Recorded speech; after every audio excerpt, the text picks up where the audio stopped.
Good evening and welcome. I'm Sheila Balgobin and I am the Dream Decipherer, and I help you to crack the code of your sleep and dreams so you can sleep sound and dream deep. This evening, I wanted to share with you an insight about dreams that I hadn't really mentioned before, and it's with regard to communal dreaming or dreaming for others. And as I go along, it'll become clearer what I'm talking about here. But let me start this by saying that this impromptu live was actually sparked by a client's dreams that had a message for me. And I'll have to share the story with you for you to understand why I think this is important.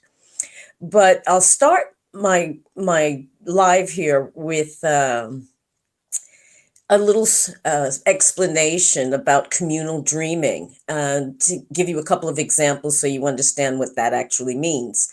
When we dream, yes, for ourselves and our personal lives and circumstances, but we can also and do also dream for the collective, for the wider community, whatever that may mean to a particular person.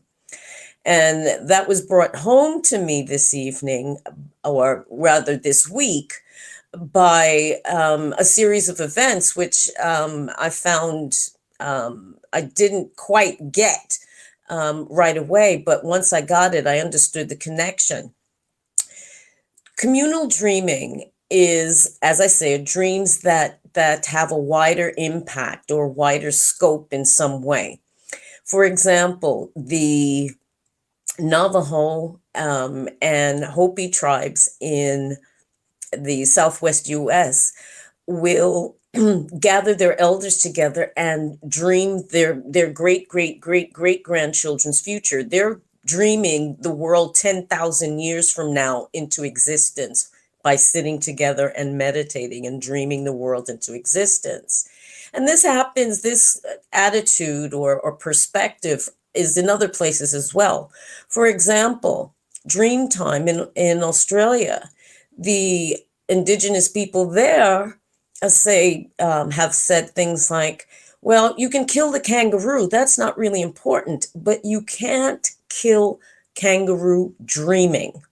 In other words, what is in the ether is eternal. It doesn't live, it doesn't die. It's always in existence. So you can kill the physical thing, but you can't kill the dream that it was born from.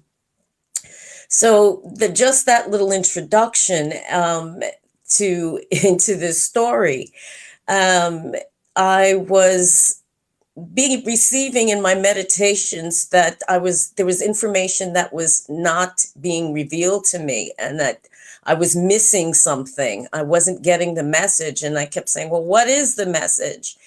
And the message kept coming at me, but I wasn't recognizing where it came from, because it didn't come from my own dreams. It came from someone else's dreams. As a matter of fact, it were the dreams of a client of mine.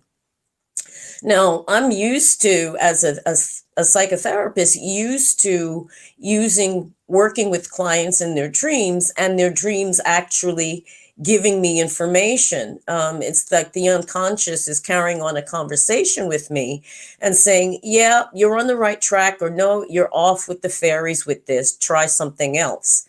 So it's not unusual to have clients dream for their therapist, not at all. But this was a very particular message, and it kept repeating over several weeks, and I couldn't quite grasp that it was a message for me until the penny dropped this week.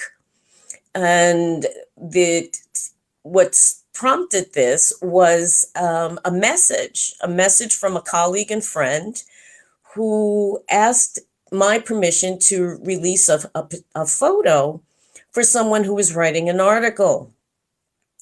Now, there's nothing wrong with that. But as soon as I saw the message, alarm bells started ringing in my head, and there was this sense of just disquiet. My soul was disturbed, and I had to figure out why. And that's when I finally figured out what this message that was kept coming up in my clients' dreams was trying to tell me. It was about being online. It was about what's posted online. And this is a message for the collective. And you see how this one dream is affecting so many people. One person's dream, and it's having this effect on you, on me, on the person involved in a particular situation. But what this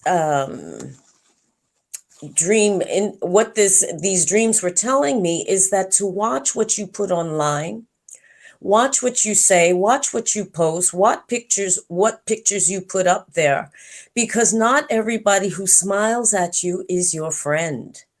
Not everyone has benign intent towards you. So for the collective, this dream to me is saying, folks, be very careful about what you post online. Particularly if you have children, be very careful. If you're going on holiday, post those photos after you go on holiday, after you come back from holiday, or unless you have somebody house sitting for you, because there are people who watch for things like that and will do you harm.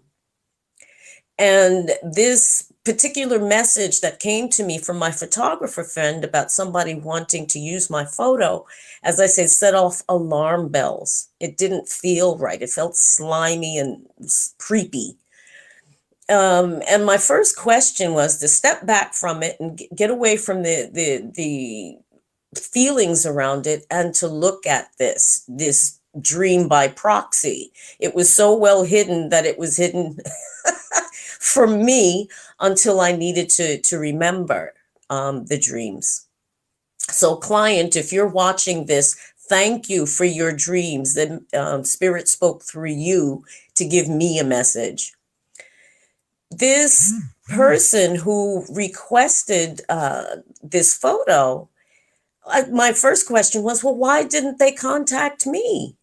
It's my photo. Why is it that did they have to go through a third party to contact about a picture of me? And to be honest, the picture in and of itself is not, a big deal. But, you think with all of the Photoshop and all of these softwares to edit things, and we see it in the newspapers all the time, they could have taken this picture and done who knows what with it.